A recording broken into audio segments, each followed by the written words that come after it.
John Brown's body lies a-mouldering in the grave, while weep the sons of bondage whom he ventured all to save. But though he sleeps, his life was lost while struggling for the slave.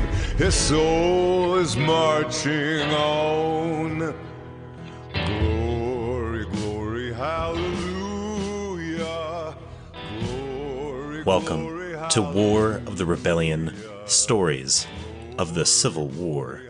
I am your host, Leon, and this is a reading, the last reading, of the regimental history under the Maltese Cross, Antietam to Appomattox, the Loyal Uprising in western Pennsylvania, 1861 to 1865, campaigns 155th Pennsylvania Regiment, narrated by the rank and file.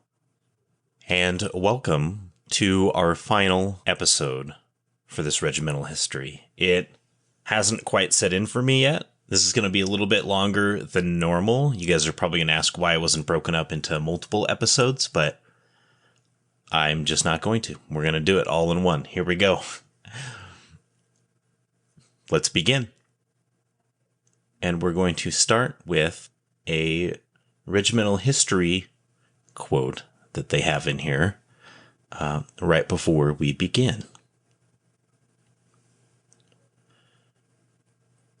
No words of the living can add to the simple grandeur of this record, where all alike were brave and gave to their country the last full measure of devotion. Their very heroism and sacrifice have lifted them to an equality of glory to which we leave them. The dead are past our help, and past our praise. We can add to them no glory. We can give them no immortality. They do not need us. But forever and forevermore, we need them. Appendix. Sketches of regiments composing Humphreys' division in Antietam, Fredericksburg, and Chancellorsville campaigns.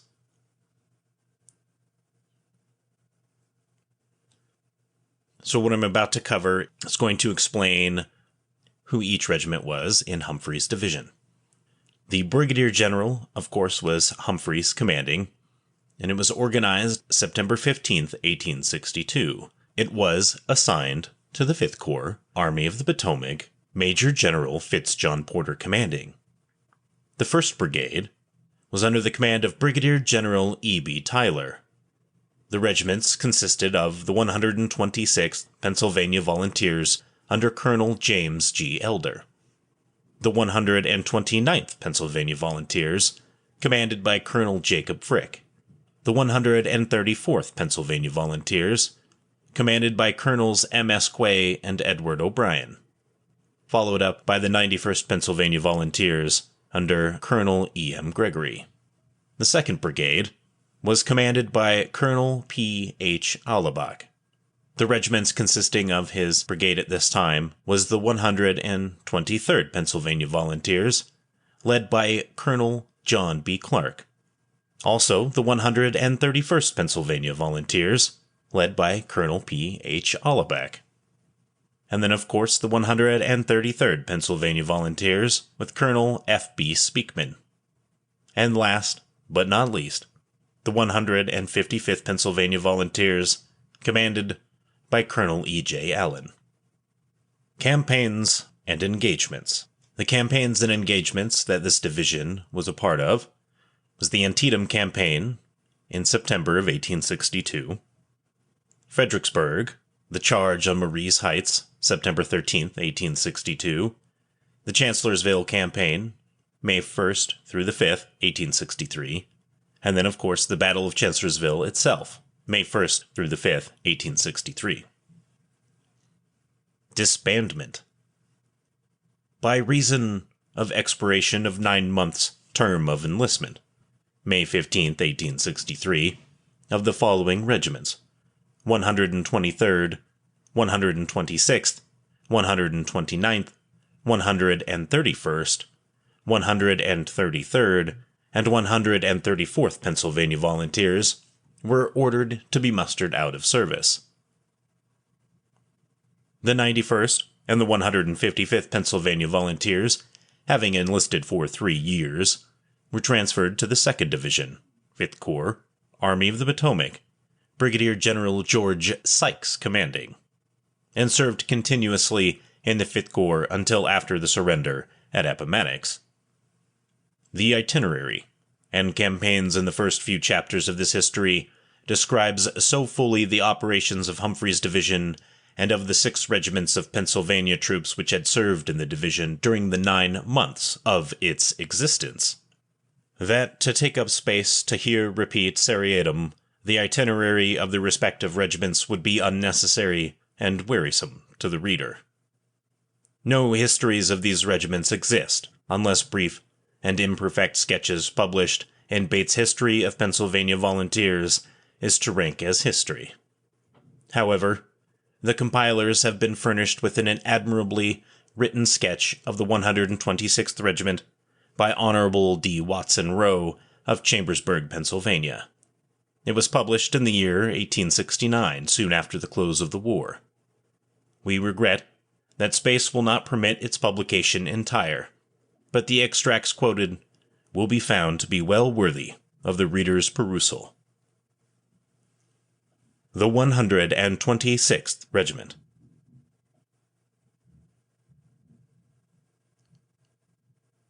During the first week of August 1862, the Confederate generals were assembling their forces for the purpose of crushing the army commanded by General Pope and advancing to the capture of the capital. On the 9th of August, Jackson fought Banks at Cedar Mountain. Such was the aspect of military affairs in the East. Whilst the 126th Regiment was recruiting, about 3 weeks were occupied in this labor. Juniata County furnished 2 companies, namely F and I. Captain John P. Wharton of Perryville led the men of Company F, and those of Company I came in charge of Captain Amos H. Martin of Mifflintown. Both these officers were men of mature years and sterling character, and the young men who followed them from the banks of the Blue Juniata were the flower and promise of the county. The remaining 8 companies were from Franklin County, except part of one company which was furnished by Fulton County. The very pick and pride of Franklin County responded to the call of the President at this great crisis of the struggle. The towns and the hillsides of the Conococheee sent of their best youth. The several companies of which the regiment was composed assembled at Camp Curtin, between the 6th and 10th of August, 1862. The governor commissioned Colonel James G. Elder as colonel, D. Watson Rowe as lieutenant colonel, and James C. Austin, who had been voted for as lieutenant colonel, to be major. At the same time, John Stewart was commissioned as adjutant, and T. Jefferson Nill as quartermaster. On the 15th of August, tents were struck, and the regiment was conveyed by train to Baltimore, and thence to Washington, where it arrived at 4 a.m. of the succeeding day. On the 22nd of August, the command was moved to Alexandria. The regiment was now brigaded with the 91st, the 129th, and the 134th Pennsylvania Volunteers, commanded respectively by Colonels Gregory, Frick, and O'Brien. Brigadier-General Erastus B. Tyler was assigned to the command of the brigade. General Tyler remained in command until the term of service of the regiments had expired. On the 2nd of September, 1862, the whole army was drawn back within the lines around Washington. While lying in this camp, letters came in from the 8th until the 11th, showing with each day an increase of excitement at home. On Sunday, September 14th, the regiment marched with the brigade for the Monocacy, by the way of Rockville, and camping by that stream on the afternoon of the 16th. On the first day's march to Antietam, General Humphreys with his staff was observed on the roadside, snatching a marching review of the brigade as it passed by en route. General Humphreys was a regular officer. Past middle life, educated at West Point, deeply learned in engineering, long attached to the topographical department, and so far during the war had served on the staff of General McClellan. General Tyler was heartily liked, and respected by all under him. He was a large, soldierly-looking man in the prime of his life. He entered the Army at the outbreak of the war as colonel of the 7th Ohio, and served under Rosecrans and West Virginia. The regiment was fortunate in both its general officers. Tyler's brigade lay on the Monocacy by the Frederick Road, from the evening of the 16th till the middle of the afternoon of the 17th of September, during which time a large body of paroled Union prisoners surrendered by Miles at Harper's Ferry passed southward. About 3 o'clock, the march was taken up for Antietam, by the way of the Frederick, Middletown, and Boonesboro, and the command was forced forward all night, halting but 1 hour on the top of South Mountain for rest, and at 8 a.m. on the 18th arrived on the battlefield, and receiving 20 additional rounds of ammunition, took position in reserve with the rest of Porter's corps. The men were much fatigued with the 26 miles forced marching, but were in good heart at the prospect of making their first fight near home. The reinforcement, which Humphreys thus brought to McClellan, numbered about 6,000 men. The battle was not resumed, and the brigade went into camp 1 mile from Sharpsburg, where it lay until the 16th of October.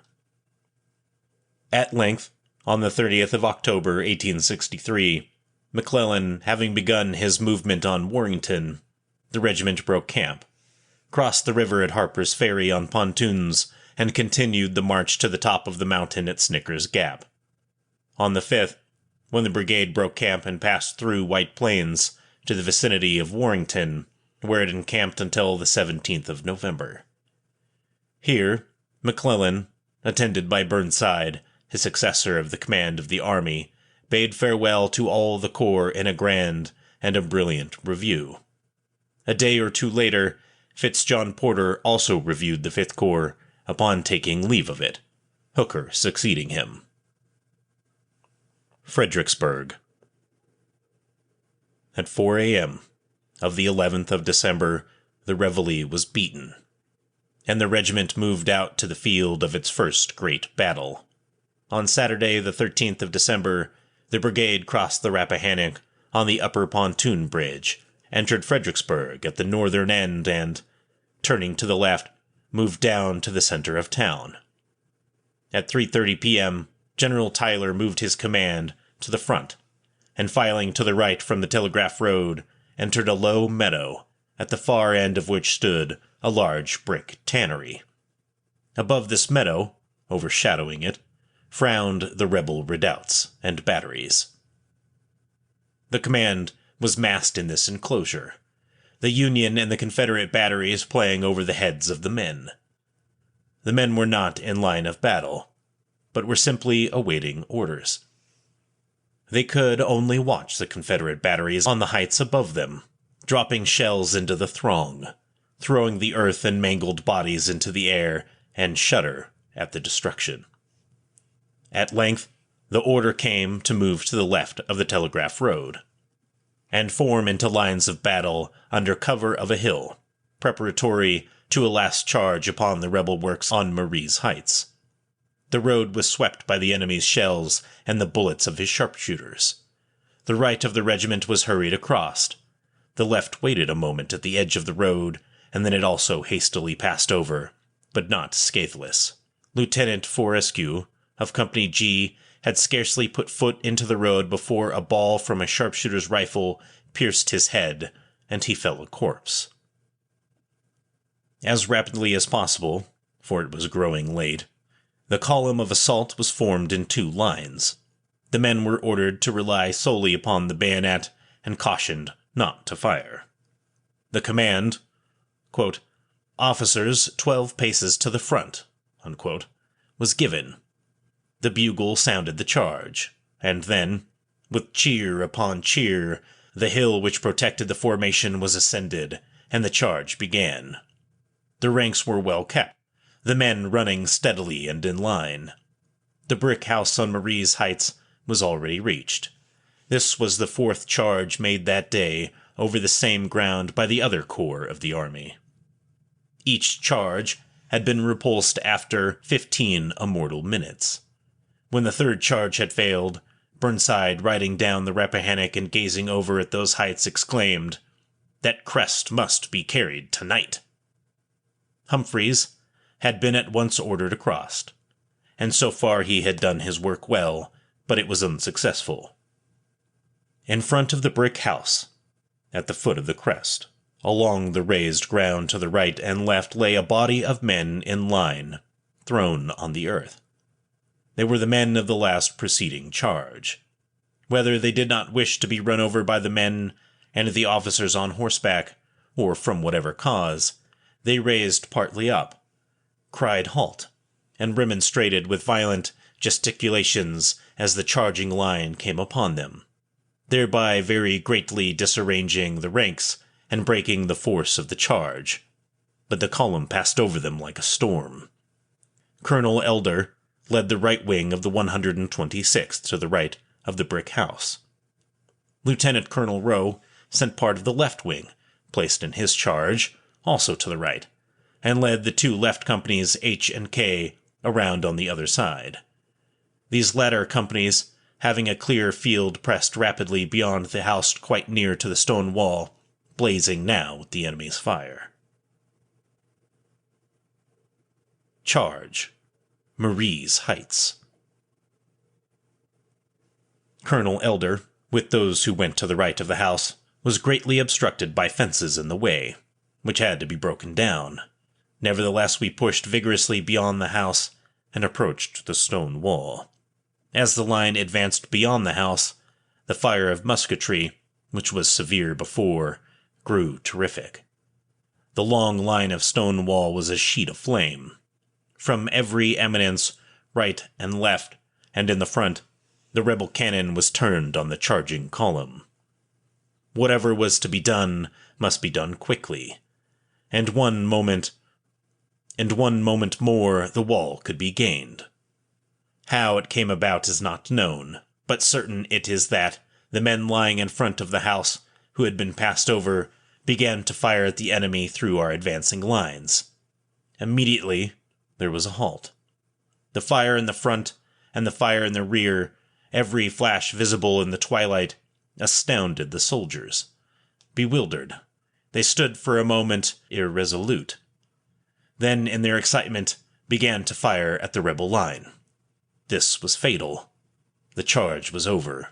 All its momentum was lost. It was folly to think of leading men leisurely up to that blazing wall. It was still more hopeless to expect them to stand still and endure that fire. The officers urged. Colonel Elder, gallantly pushed forward, fell, badly wounded. General Tyler was struck on the breast with a piece of shell. General Humphreys had already had 2 horses killed under him, and was raving in front of the lines, urging the men on while pulling his hostlers from under his dead horse. Colonel Elder wounded. Among the line officers of the 126th, Dobler, Pott, Wharton, Walker, Fletcher, and McKay had been carried from the field. Men were falling rapidly. Their feeble fire against the stone wall was futile. It was growing dark. Lieutenant Colonel Rowe was on the left of the regiment. On the other side of the house, ignorant that Colonel Elder had fallen, the regiment was without a major.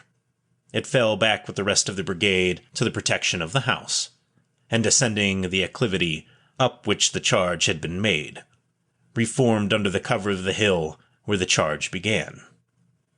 Colonel Elder was carried from the spot where he fell to a hospital in Fredericksburg, and subsequently conveyed to Washington, where he remained until the regiment was mustered out. The brigade went into action 2,000 strong, and lost in a few minutes of the charge 33 officers and 423 men. Back to Camp Humphreys. The morning of the 16th of December, the regiment breakfasted in the pine woods where it had bivouacked the night of the 12th, and afternoon settled down in its former camp where it remained for several weeks.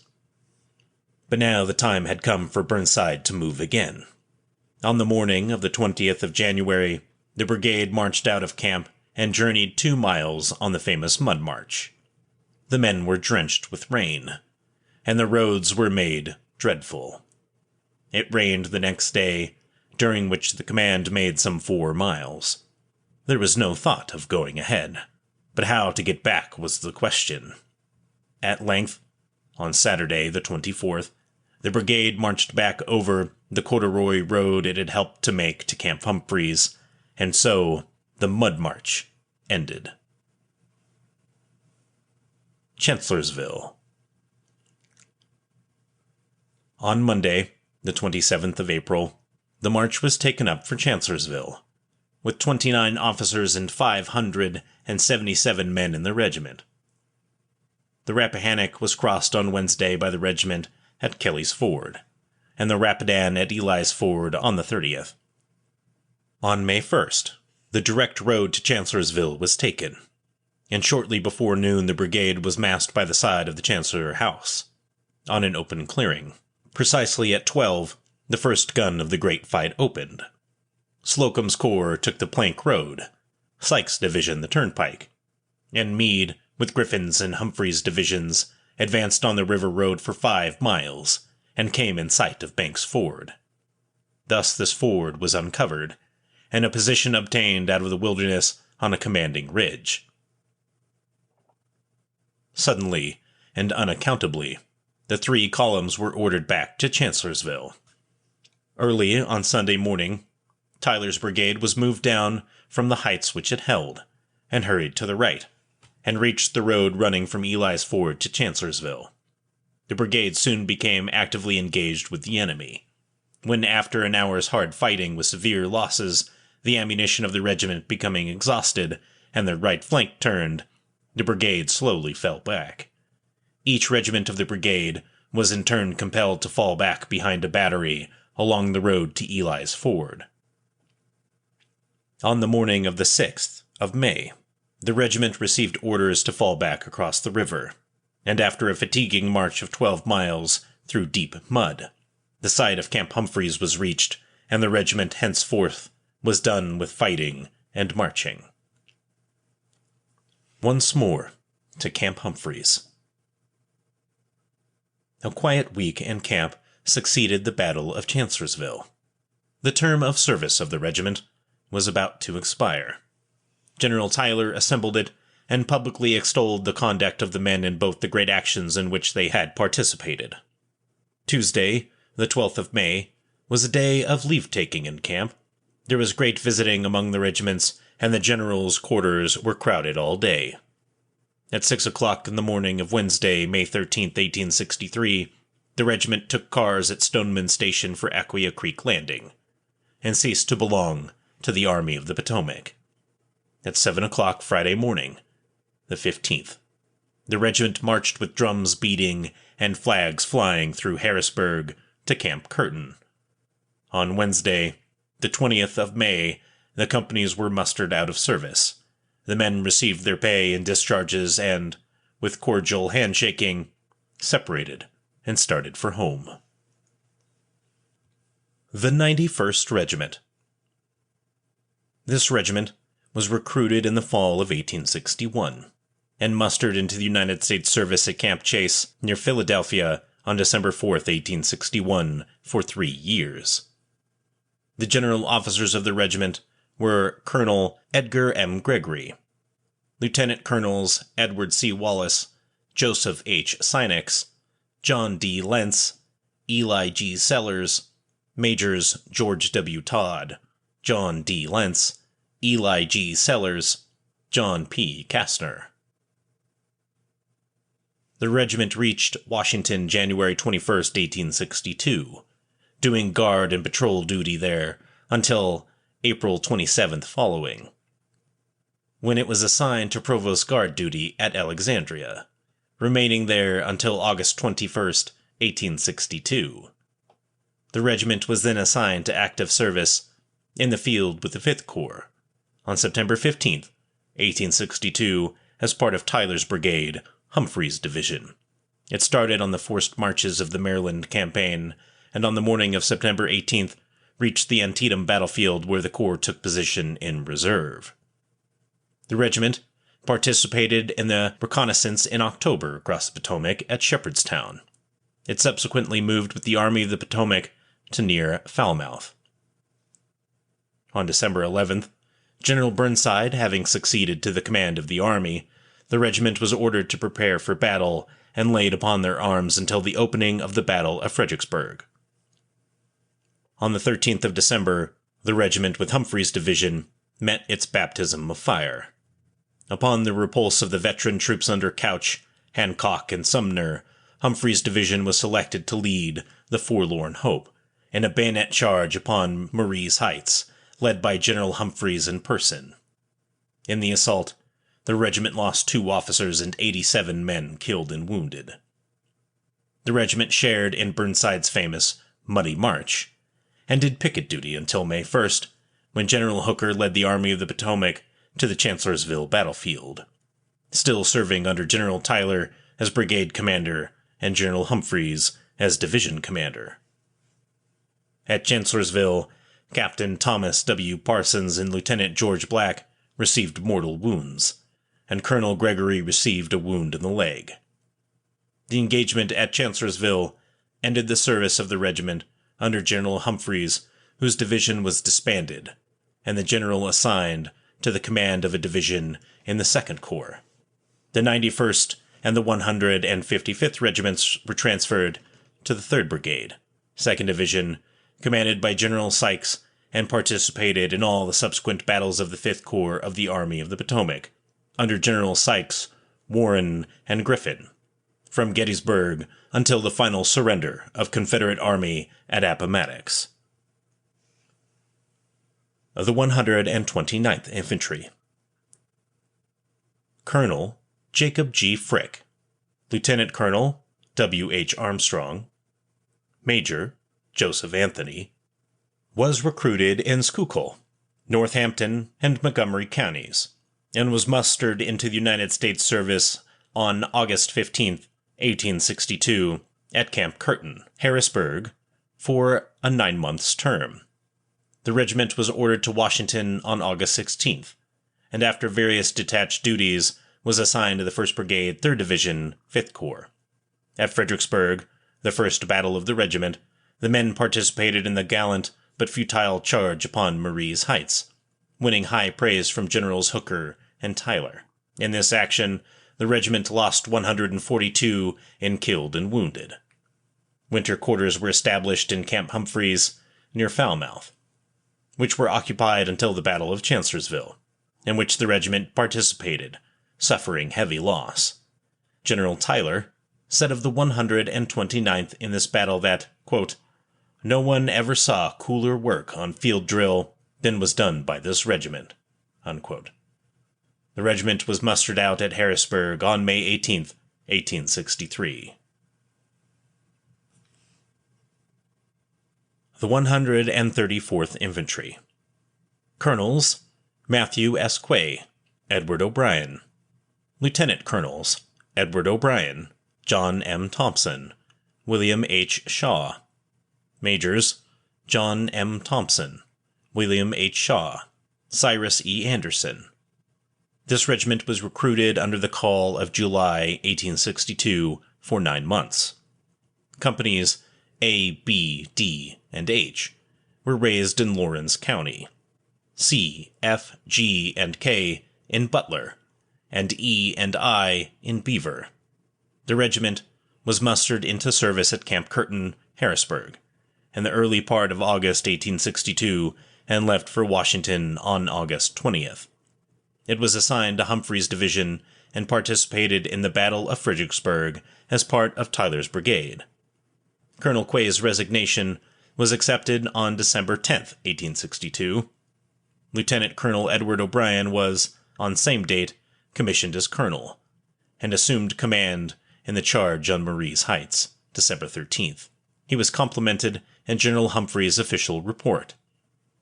The regiment was on the right of the first line in the final charge on the stone wall, in which it lost 14 killed, 106 wounded, and 19 missing.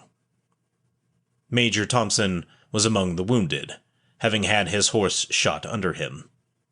The regiment remained in Camp Humphreys until April 27th, when it moved upon the Chancellorsville campaign. It was active on the third day of the battle, and it was highly commended in General Tyler's official report of the engagement. Its loss was 48 killed, wounded, and missing. The regiment was mustered out at Harrisburg on May 26, 1863. The 131st Regiment. Colonels: Peter H. Allabach, Lieutenant Colonel William B. Schott, Major Robert W. Patton. Was recruited in the counties of Northumberland, Lycoming, Mifflin, Union, and Snyder, and mustered in at Harrisburg early in August 1862 for 9 months.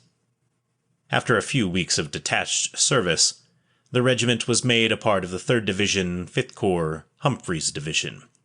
Its first battle was Fredericksburg, where it made a desperate charge on Marie's Heights, reaching to within 30 feet of the famous stone wall, losing in an hour and a half 177 killed, wounded, and missing, the men fighting with the steadiness of veterans. Winter quarters were established in Camp Humphreys, where the regiment remained until spring. On May 3rd it participated in the Battle of Chancellorsville, and after the action returned to its former camp, its term of service expiring on May 15th. The regiment was ordered to Harrisburg, where it was mustered out on the 23rd. The 123rd Regiment. The Reverend John B. Clark, pastor of the 2nd United Presbyterian Church of Allegheny City, a clergyman of 11 years standing, at the close of his services on Sunday, August 5th, 1862, requested those of his congregation who were willing to enlist in the national armies to meet him in the basement of the church the next evening. Many came, and in 3 days 3 companies were organized, of one of which Mr. Clark was elected captain. In 10 days the remaining 7 companies were organized in the county of Allegheny.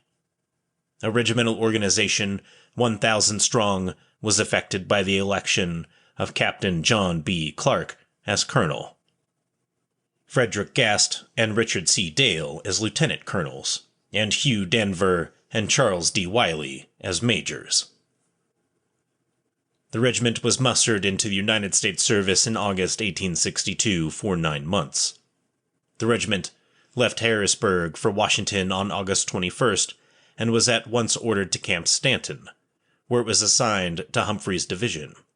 The first battle was the charge on Marie's Heights at Fredericksburg, December 13, 1862, losing in that action 152 killed and wounded.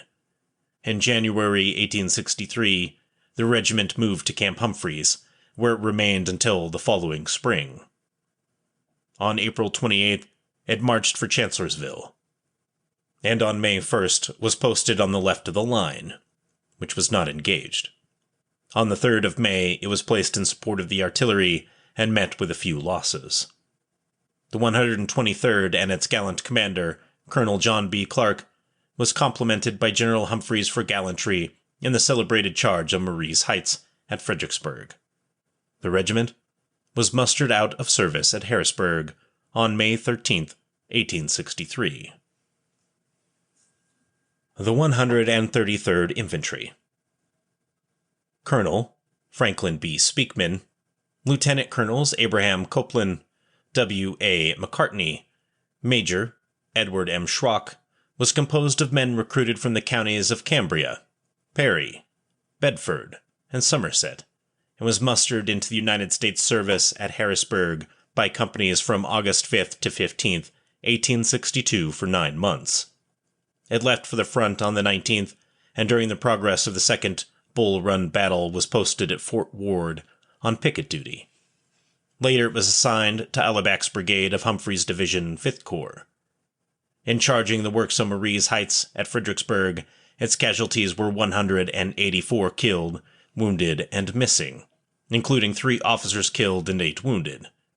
The regiment remained in Camp Humphreys until it moved on the Chancellorsville campaign. It was actively engaged on the 3rd day of that battle, losing 1 killed and 9 wounded. The regiment was mustered out of service at Harrisburg, May 21st to 26th, 1863. All the regiments of Humphrey's division endured the forced march to Antietam, not arriving there, however, until the day after the battle. The division remained in camp near Sharpsburg until the close of October, when it moved to Falmouth just previous to the Battle of Fredericksburg. Humphrey's division also took part in Burnside's celebrated Mud March campaign in January 1863. In justice to the men of the regiments named who followed General Humphreys to the sheet of fire, from behind the famous stone wall at the base of Marie's Heights, this official report of the battle is here published, without abridgment. Battle of Fredericksburg. Report of Brigadier-General Andrew A. Humphreys, U.S. Army Commanding, 3rd Division, 5th Corps. Headquarters, 3rd Division, Camp, near Fredericksburg, Virginia, December 16, 1862. General, I beg leave to submit the following brief report of the part taken in the action of the 13th instant at Fredericksburg, by the division under my command. My division, about 4,500 strong, being massed in the vicinity of the Phillips House, received orders at 2:30 in the afternoon to cross the river and enter Fredericksburg, which being done, it occupied, by your orders, in quick succession 3 positions in that time. My troops were yet in the act of forming for the 3rd time when I received an urgent request from Major-General Couch to support the part of his corps on the left of the Telegraph Road, and almost at the same moment a staff officer rode up and informed him that General Griffin would reinforce him. A few minutes later, I was directed to do so, and without an instant's delay, the 2nd Brigade, commanded by Colonel Allabach, the nearest to the field, was moved to the front, an order sent by me at the same time to General Tyler, commanding the 1st Brigade, to follow and form on its right. Subsequently, when forming the troops for the attack, Captain Randall, 1st U.S. Artillery, Chief of Artillery of my division, whom I had ordered to keep the artillery in some sheltered places, reported to me on the field for further instruction. I directed him to hold the artillery within supporting distance on the heights, so that in the event of any aid being required or disaster occurring, he would be at hand to support or cover us. This direction he carried out promptly, so far as the ground that was not already occupied by the artillery admitted. I had not as yet seen any part of the ground occupied by the enemy or our own troops, and the necessity was so urgent that I could not take time to examine it. At my request, an officer of General Hancock's staff, Captain Hancock, accompanied me to the ground, first to a ravine crossing the Telegraph Road, where the troops could form under partial cover, then to the high ground above, on which some 200 yards in advance were the troops I was to support, slightly sheltered by a small rise in the ground. 150 yards in advance of them was a heavy stone wall, a mile in length, which was strengthened by a trench. This stone wall was at the foot of the heights in rear of Fredericksburg, the crest of which, running 400 yards distance from the wall, was crowned with batteries. The stone wall was heavily lined with the enemy's infantry. The 2nd Brigade was quickly formed under my direction by Colonel Allabach, and then led by him and myself. It moved rapidly and gallantly up to General Couch's troops under the artillery and musketry fire of the enemy. The nature of the enemy's line of defense could not be clearly perceived by me until I reached our line. The troops I was to support, as well as those on their left, I could not see those on their right from the interruption of the line by a road and the thick smoke, were sheltering themselves by lying on the ground. This example Colonel Allabach's brigade immediately followed, in spite of an effort to prevent it, and opened fire upon the enemy. A part only of his men were able to reach the front rank, owing to the numbers already occupying the ground.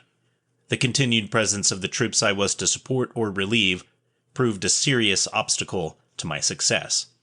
As soon as I ascertained the nature of the enemy's position, I was satisfied that our fire could have but little effect upon him, and that the only mode of attacking him successfully was with the bayonet.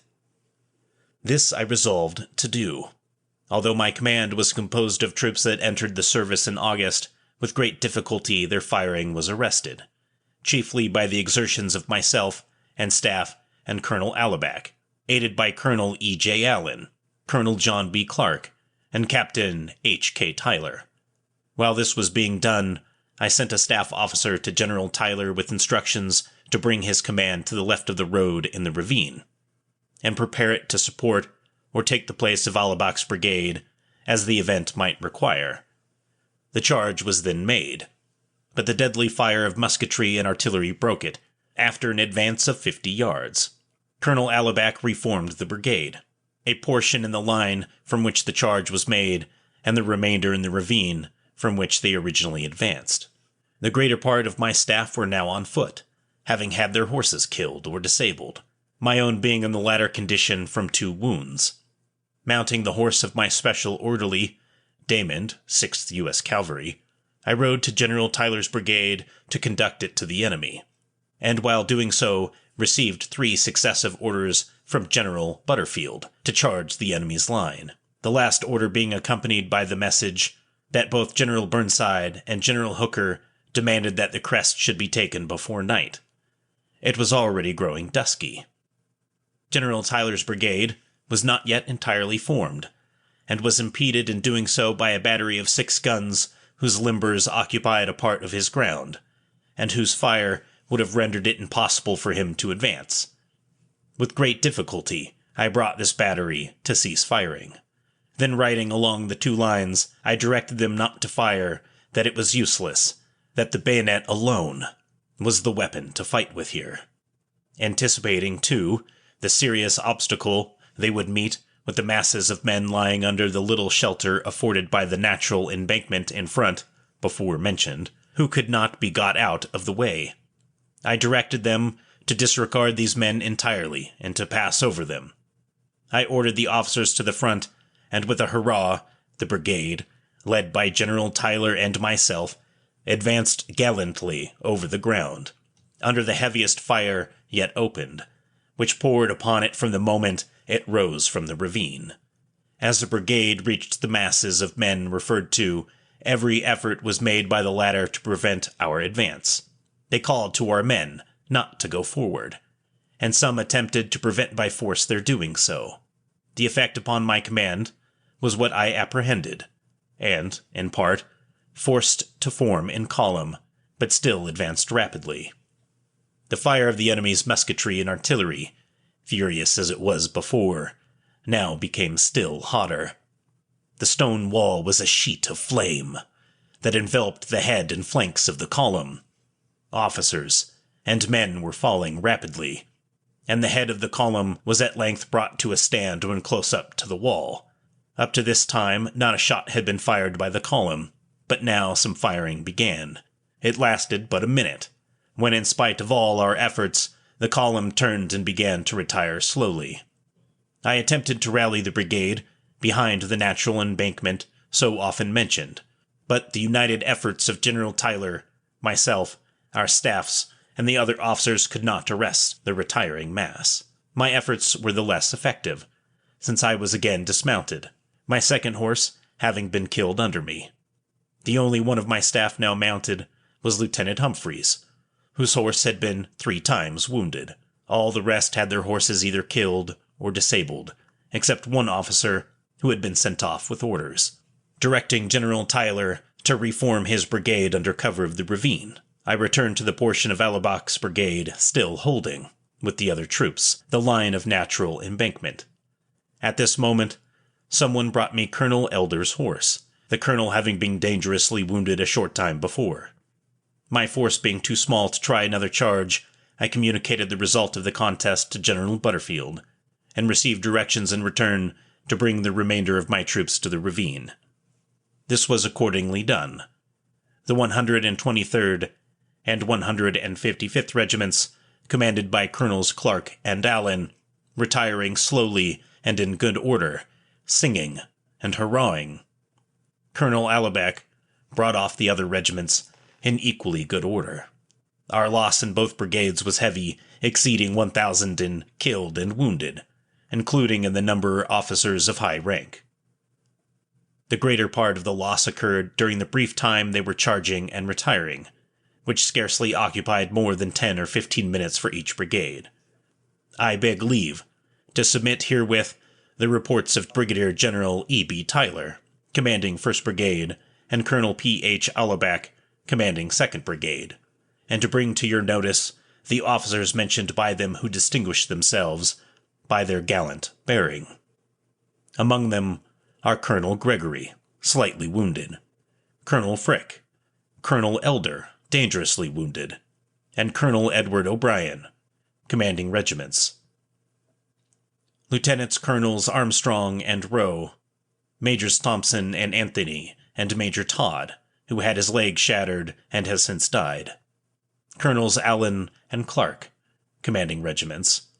Captain Porter, Assistant Adjutant General, dangerously wounded, and Captain Tyler and Lieutenant Noon, Adjutant, 133rd Regiment, killed on the field.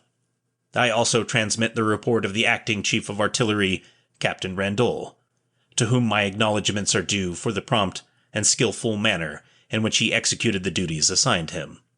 The cool courage of Colonel Allen, 155th Regiment, of Colonel Clark, of 123rd Regiment, and of Captain Tyler, 123rd Regiment, in bringing up the men to the charge, and in conducting them from the field, fell particularly under my own observation, and I desire to bring their conduct to your notice.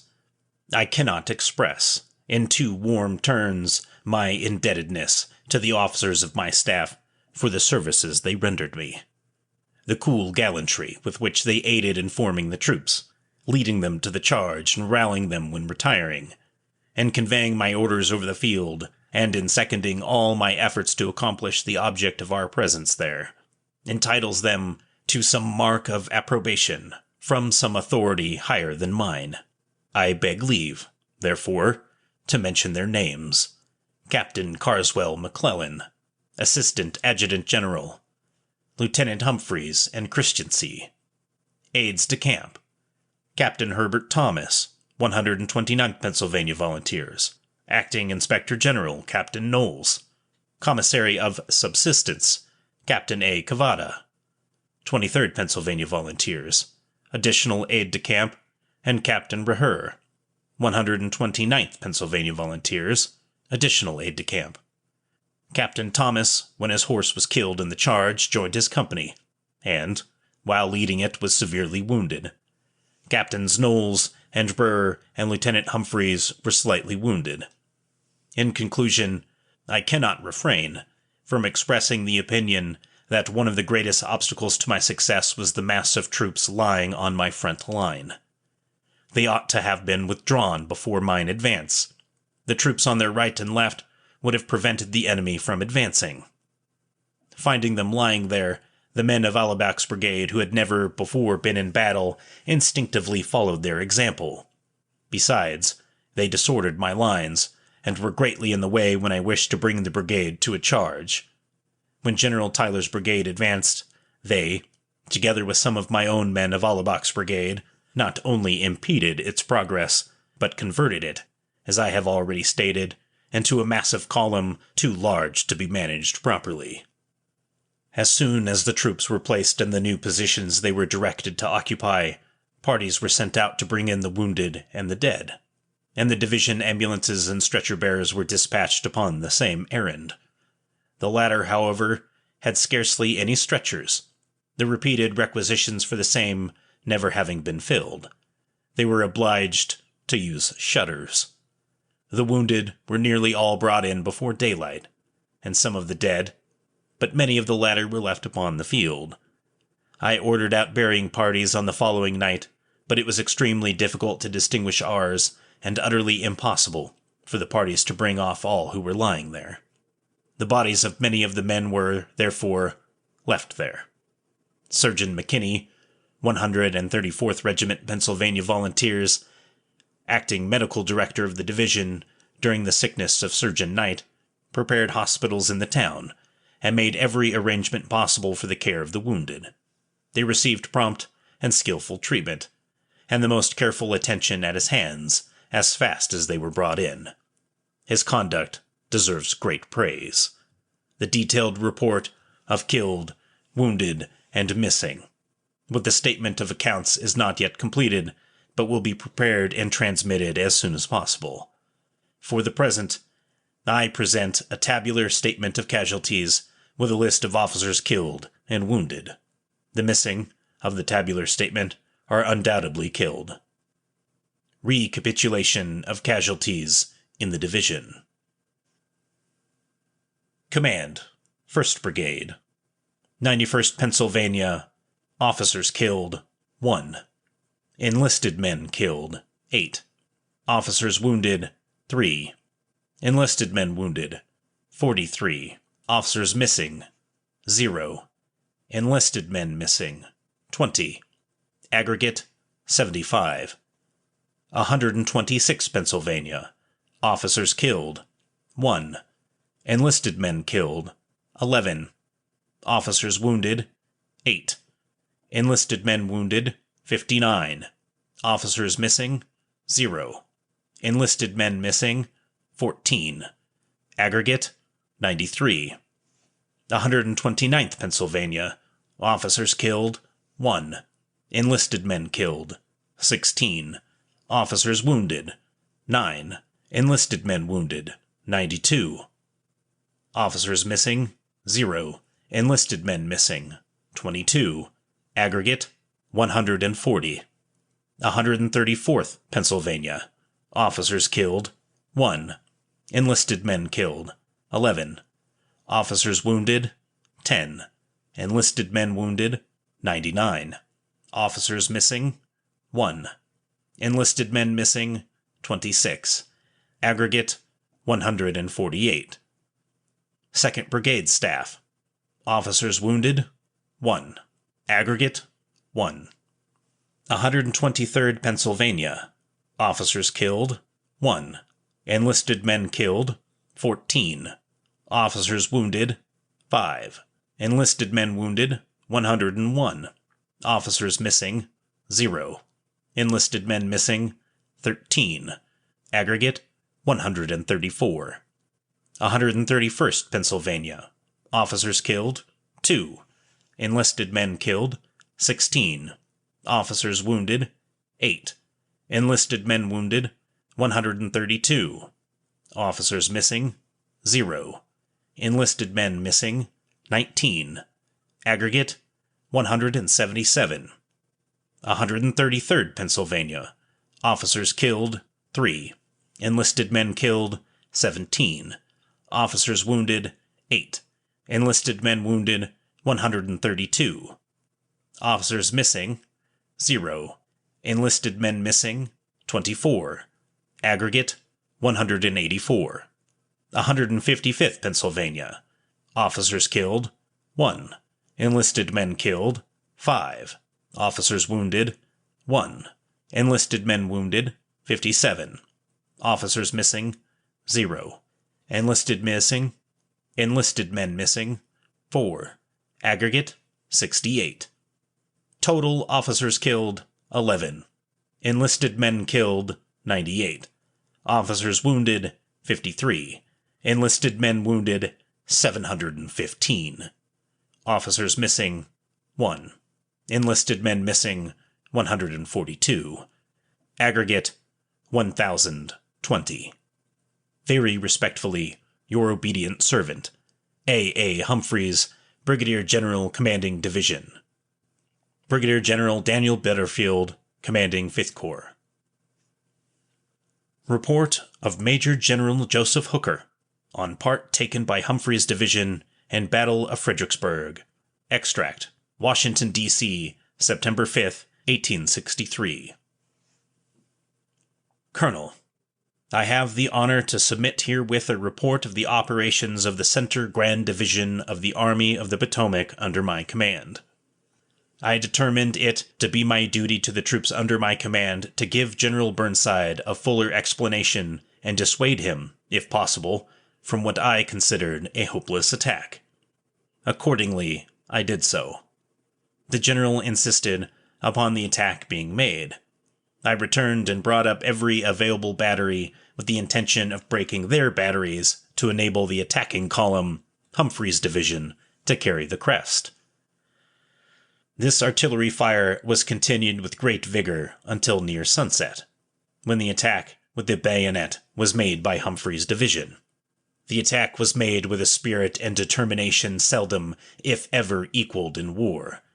The impregnable position of the enemy had given them so strong an advantage that the attack was almost immediately repulsed. The impregnable position of the enemy had given them so strong an advantage that the attack was almost immediately repulsed. Humphreys Division in the Chancellorsville Campaign.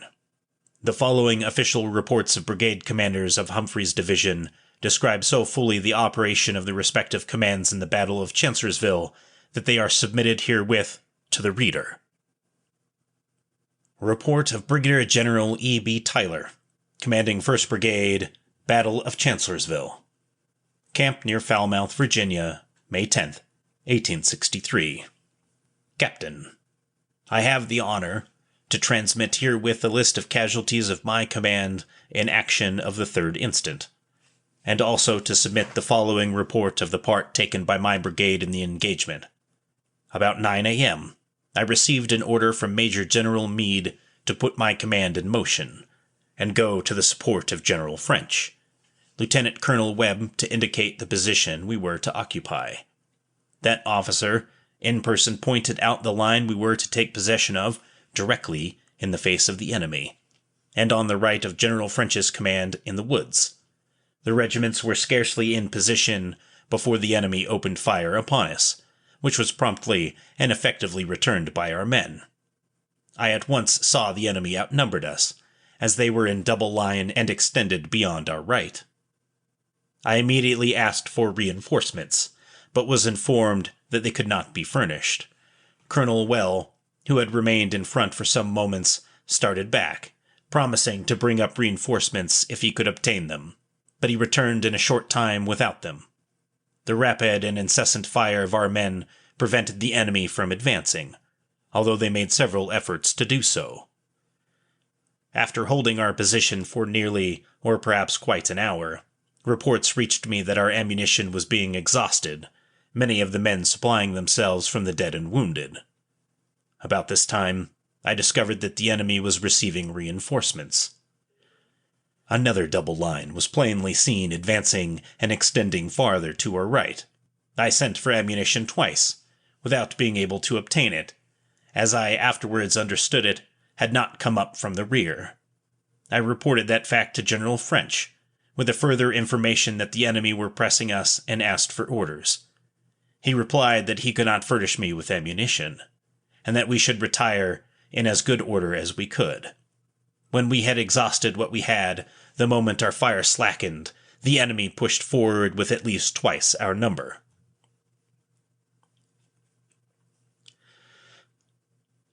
As near as I can tell, we were in position from an hour to an hour and 3/4 before we were forced to retire.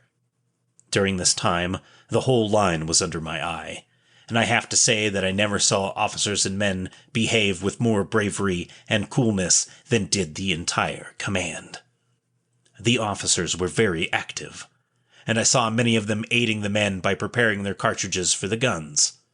The field officers were passing up and down the lines, encouraging their men with great spirit and coolness. The 91st Pennsylvania Volunteers was on the right, and received the first fire of the enemy. They are entitled to great credit for their conduct during the action, Colonel Gregory received a slight wound early in the engagement and left the field, yet the men kept well at their work under Lieutenant Colonel Sinex. The 134th Regiment Pennsylvania Volunteers' Colonel O'Brien was second in line, and no set of men could have behaved better. The officers, one and all, following the example of their colonel, who was constantly on the alert, were very active, and not a man shirked his duty. The 126th Pennsylvania Volunteers, Lieutenant Colonel D.W. Rowe, was the third in line, and for earnest, spirited work, it could not be excelled. Colonel Rowe exhibited the true characteristics of the soldier, brave, cool, and determined, and this spirit was infused into every officer and soldier of his command. The 129th Regiment Pennsylvania Volunteers was on our left, and no men ever saw cooler work on field drill than was done by this regiment. Their firing was grand, by rank, by company, and by wings, in perfect order. Colonel Frick's stentorian voice was heard above the roar of the musketry, and, with the aid of his lieutenant colonel and major, his regiment was splendidly handled, doing its duty well. Too much credit cannot be given the officers and men of this brigade. Not a single neglect came under my notice during the engagement. The colors of the different regiments show that they were carried well to the front, and I saw them repeatedly waved in the face of the enemy. The officers of my staff, Captains Henry C. Roney and William H. Davidson, and Lieutenants James B. Deal and Stearns E. Tyler, rendered me every assistance in their power, under an incessant fire. Among the officers seriously wounded, I have with regret to mention Major Anthony, of the 129th Pennsylvania Volunteers, a true soldier and a dutiful officer. Lieutenants Colonels Rowe and Shaw were slightly wounded, as was also Lieutenant Deal, aide-de-camp. I am very respectfully, etc., E. B. Tyler, Brigadier-General, Commanding Brigade. Captain Carswell McClellan, AAG 3rd Division. Report of P. H. Allabach, Commanding 2nd Brigade in Battle of Chancellorsville. Camp Humphreys, Virginia, May 9th, 1863. General, in accordance with Special Orders No. 33 from Division Headquarters dated May 7th, I have the honor to make the following report of the battle taken by this brigade in the action of Sunday, the 3rd instant. I reached the battlefield at 6 a.m., formed my command in line of battle by battalion, closed in mass in the rear of battery under cover of the woods. At 8 o'clock, formed brigade in line of battle, and the open field to the left of the White House. After remaining in line a short time, I received orders from you to move the two left regiments, 133rd and 155th, farther to the left, in order that the batteries could take position to the front and in center of my line. Under this disposition of my command, I lay until 11 o'clock, when I received orders from you to throw the two left regiments perpendicular to the road and to advance in line of battle with skirmishers in front, as far as to the edge of the wood bordering near the Chancellor House. This movement was explained to me as intended to hold the enemy in check long enough for the corps of Major Generals Couch and Sickles to get into another position, and not to bring on an action if it could be avoided, and, should the enemy advance in force, to fall back slowly until I arrived on the edge of the wood, there to mass in column and double-quick to the rear that the artillery might fire in this wood. I was instructed that I was to consider myself under the command of Major General Couch. In obedience of these orders, at about 11 o'clock, I advanced with these two regiments forward through the wood, under a severe fire of shell, grape, and canister. I encountered their skirmishers when near the farther edge of the wood. Allow me to state that the skirmishers of the enemy were Negroes. Slight skirmishing going on until retiring. At about 3 o'clock, I retired from this wood and formed brigade by battalion, closed in mass on the ground of the first formation. Shortly after, I moved to the right and rear of the regulars as a support. All the officers and men behaved well. I desire particularly to mention Captain John Bell, Assistant Adjutant General, Captain Horatio K. Tyler, Inspector General, and Lieutenants Albert D. Lundy and John T. Deniston, for their promptness in carrying my orders and in seeing them executed. Colonels Speakman and Kane carried out their instructions with coolness and gallantry. The loss in killed and wounded is as follows: 1 officer and 3 privates killed, and 8 officers and 30 privates wounded. With much respect, I am, very truly, your obedient servant, P. H. Allabach, Colonel, Commanding 2nd Brigade. Brigadier-General Humphreys, Commanding 3rd Division, 5th Army Corps. Casualties. The total losses killed and wounded at Chancellorsville and Humphreys Division were as follows: 1st Brigade, the 91st Pennsylvania Volunteers, 76. The 126th Pennsylvania Volunteers, 77. 129th Pennsylvania Volunteers, 42. 134th Pennsylvania Volunteers, 45. Total for the 1st Brigade, 240. 2nd Brigade, 123rd Pennsylvania Volunteers, 8. 131st Pennsylvania Volunteers, 4. 133rd Pennsylvania Volunteers, 11. 155th Pennsylvania Volunteers, 14. Total 2nd Brigade, 37. Total casualties of Humphreys Division in Chancellorsville campaign amounted to 277. Division thanked in Army orders. Before the departure of the 9 months regiments serving in the above brigades for their homes, May 10th, 1863, both General Humphreys, Division Commander, and General George G. Meade, commanding the 5th Corps, issued addresses eulogizing in the highest terms the bravery and gallant services of the commands in the great battles of Fredericksburg and Chancellorsville, and congratulated them on the honors their deeds had won for the great state of Pennsylvania, as well as for the cause of the American Union. Grim, visaged war has smoothed his wrinkled front. Now, our bruised arms hung up their monuments, our stern alarms turned to merry greetings, and dreadful marches to delightful measures.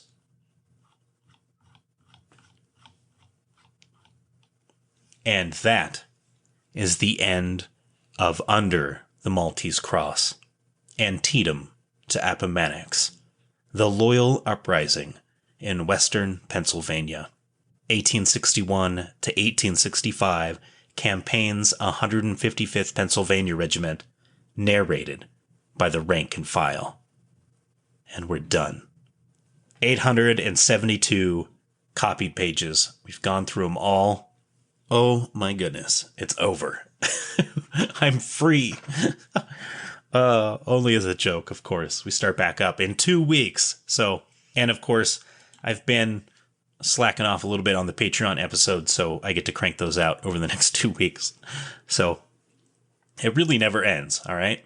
But let's get into it. This is the last episode for a hot minute, and it's quite a long one. I wanted to surprise you guys. I know I could probably turn it into 3 episodes, but I didn't want to. I wanted to surprise you guys and give you a nice big send-off for the season here, for season 1. Let's talk about it. All right. What I really enjoyed about this was the more in-depth view into the Battle of Fredericksburg that we get. It's really good to have these firsthand accounts, and definitely helps with understanding in visualization about how the battle progressed, and also how horrific it was. Oh my goodness. Just having, listening to them explain it is just nuts. It is just absolutely nuts.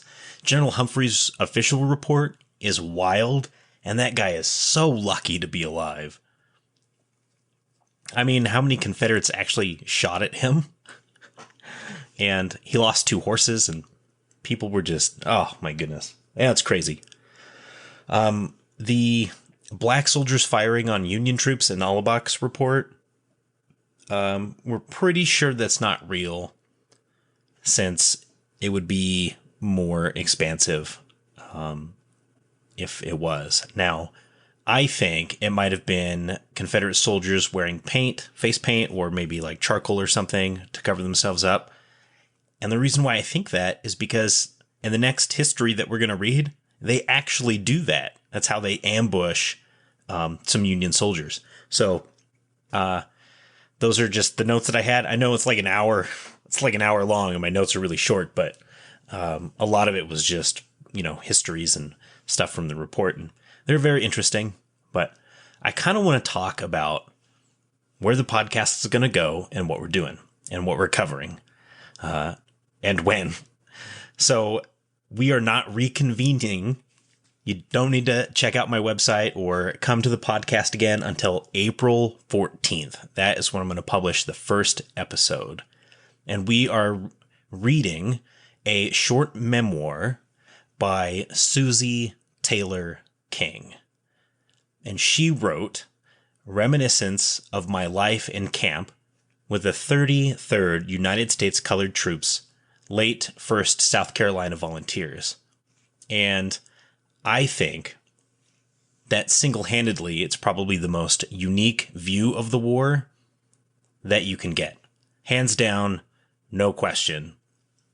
Because her point of view is the only one of its kind. And we've got lots of books from generals and lots of books from soldiers, but hers is the only one of her kind that exists. So it's incredibly important. It's an awesome, amazing piece of Americana. And it's only going to be about 4 or 5 episodes. It's not very long. So it's really cool. I can't wait to read it. Also, spoiler alert, if you like the Confederacy and like the Southern way of life, she's going to blast a hole in your brain with how awful it was. So it's not a pretty time to be a person of color in the Confederacy. And she writes about it. And she also writes about what was happening to people of color in Reconstruction. And it is also not pretty at all. She even goes into some parts about where people, I think it was the Daughters of the Confederacy, are trying to ban mentions of slavery and books. And, she's a teacher and she's fighting against it. And I'm like, wow, that sounds a lot like today. The same people who are trying to ban the real history of slavery from being taught for children. And it's very reminiscent, right? History sure does rhyme. And it's very clear that it's the same people today who were doing it back then. It's like, man, you guys never even grew up. You're just the same shitbags. So, and also we get one of the best companion pieces that is done straight from the Library of Congress. It has an interactive map. It has a whole bunch of really cool and interesting information. I will post that on the 14th, although you can go find it for yourself if you want. But this book will also be read in its entirety. There will be no changing because her writing this memoir comes from a place of her own independent power, and that's how it's going to be done. And for those of you who do know, I did post a small bit of her book a while ago, a couple of maybe 6 or 7 months ago now. And I just want to read this kind of tantalizing section for you to look forward to as we move forward. And of course, our first episode is going to be less about reading the book and more about who she was, what she was doing, her life, and everything else in between. Reminiscence. While at Camp Shaw, Chaplain Fowler, Robert Defoe, and several of our boys were captured while tapping some telegraph wires. Robert Defoe was confined in the jail at Walterboro, South Carolina, for about 20 months. When Sherman's army reached Pocatello, he made his escape and joined his company, Company G. He had not been paid, as he had refused the reduced pay offered by the government. Before we got to camp, when the payrolls could be made out, he sickened and died of smallpox, and was buried at Savannah, never having been paid 1 cent for nearly 3 years of service. He left no heirs, and his account was never settled. And I just wanted to bring that one paragraph up, because this man fought for our country for 3 years, spent 20 months in prison, and was never paid a dime. And that is patriotism. I am always taken aback by the amount of effort that some people have put in for my country, and I can't thank them enough. I think so fondly of this guy. And he only gets this little paragraph in this very short memoir. Anyway. All right. Now that's all out of the way. You guys know when. April 14th, we'll start covering this. We'll go through the book. It's going to be really great. Now I want to talk about just the rest of the 155th and everything else. As some of you know, I have a uniform and a rifle and all of the equipment of a Union soldier. I am still marching to Gettysburg when Little Round Top opens back up. And when Little Round Top opens back up, you guys will be the first to know. I'll have a date and a time. You can meet me there. I'm going to be starting in Maryland, and it's going to be 65 miles to Gettysburg, and I will be doing it on foot in uniform along the same route as the 5th Corps. And you can ask the poor police officers who keep getting called on me where I live, because I'm walking through trails, long distance trails, wearing the uniform with all of the equipment. And of course, people are like, man, that's out here where I live. We don't see a whole lot of Union soldiers. So it's very funny for me. It's very entertaining. I definitely need to record it and put it on a YouTube video at some point. Like have like a chess piece or something, because the reactions I get from people is like when I'm walking down this trail and it's a paved path that's 25 miles long, people get out of my way because they can see the rifle from, 300 yards away.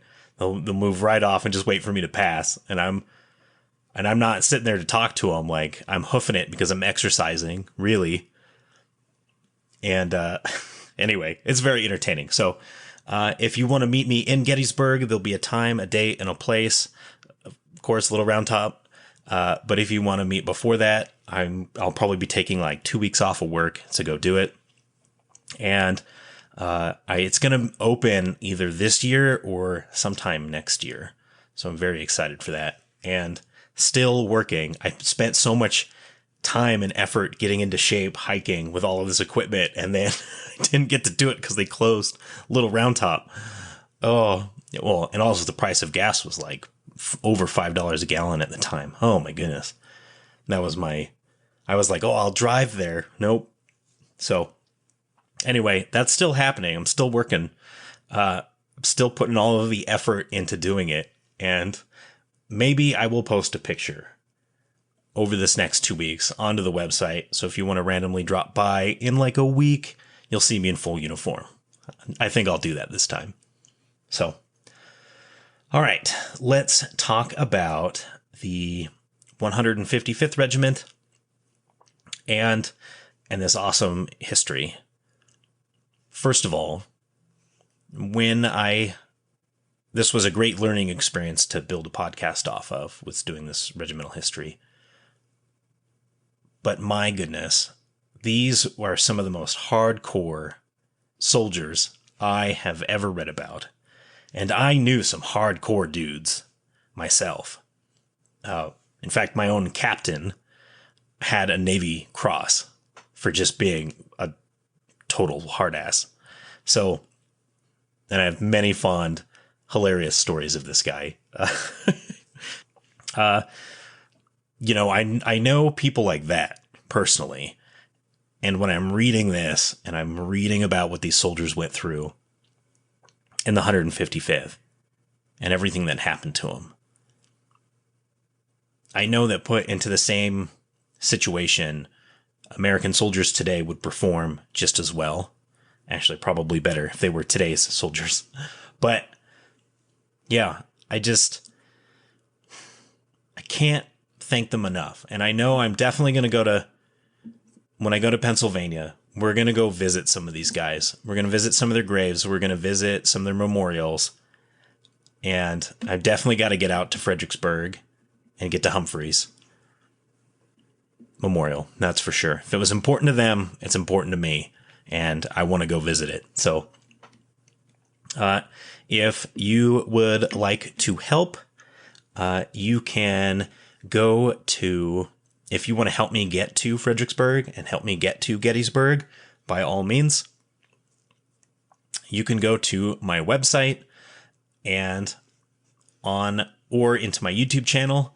If you go to my YouTube channel, in the show notes of every YouTube channel has all of my information about how to help the channel with either PayPal donations or Patreon, and everything else in between. So I would greatly appreciate it if you guys wanted to help.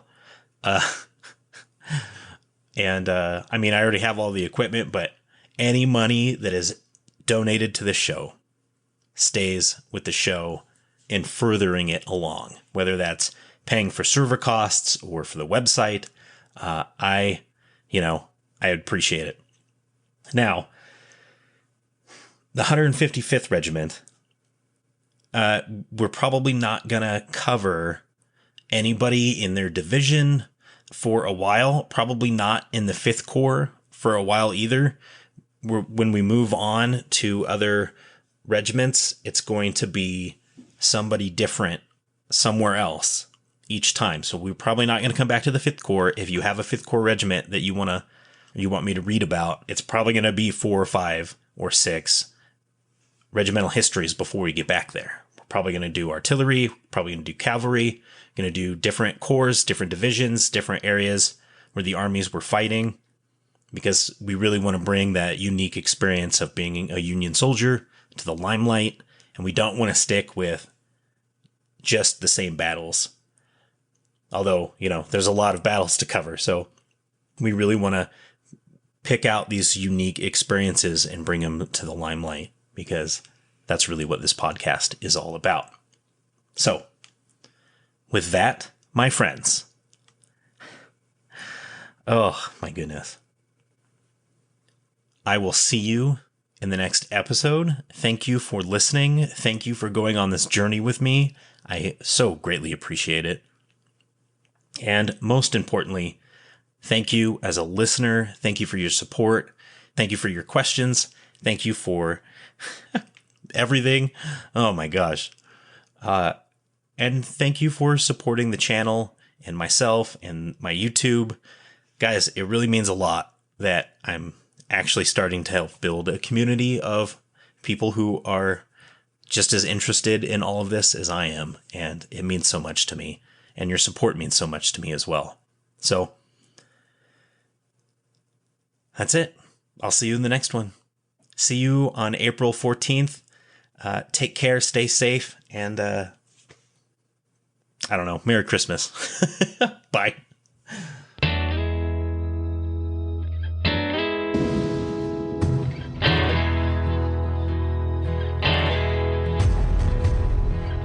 John Brown's body lies a-mouldering in the grave, while weep the sons of bondage whom he ventured all to save.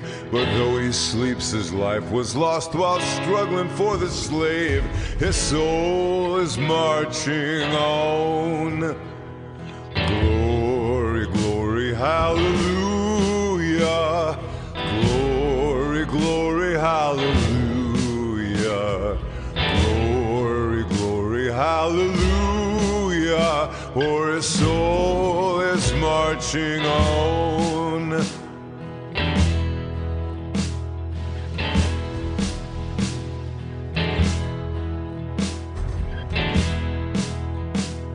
John Brown was a hero, undaunted, true and brave, and Kansas knew his valor when he fought her rights to save. And now, though the grass grows green above his grave, his soul is marching on.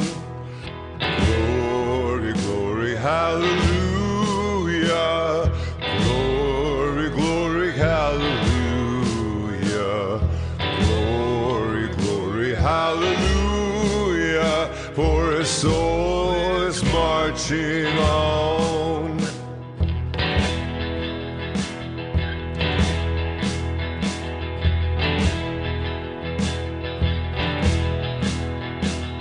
He captured Harper's Ferry with his 19 men so few, and frightened old Virginia till she trembled through and through. They hung him for a traitor, themselves a traitorous crew, but his soul is marching on. Glory, glory, hallelujah. Glory, glory, hallelujah. Hallelujah, for his soul is marching on.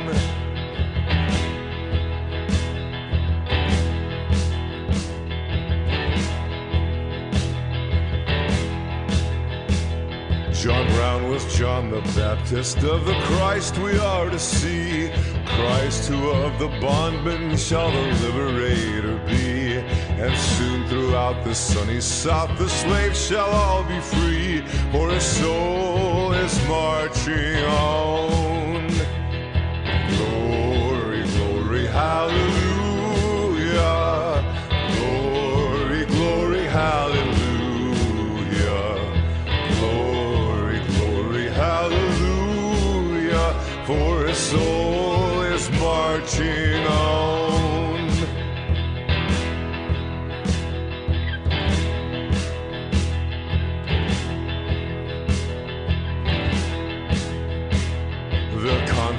That he heralded, he looked from heaven to view on the army of the Union with its flag red, white, and blue. And heaven shall sing with anthems o'er the deed they mean to do, for his soul is marching on.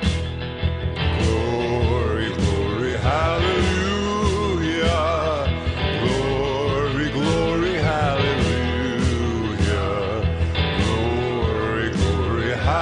Hallelujah, for his soul is marching on.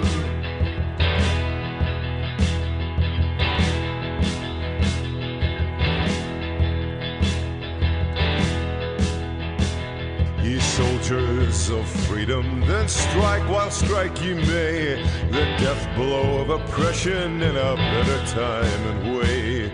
The dawn of old John Brown has brightened in the day, and his soul is marching on. Glory, glory, hallelujah. Glory, glory, hallelujah. Glory, glory, hallelujah. For his soul is marching on. Hallelujah, glory, glory, hallelujah, glory, glory, hallelujah, for his soul is marching on, for his soul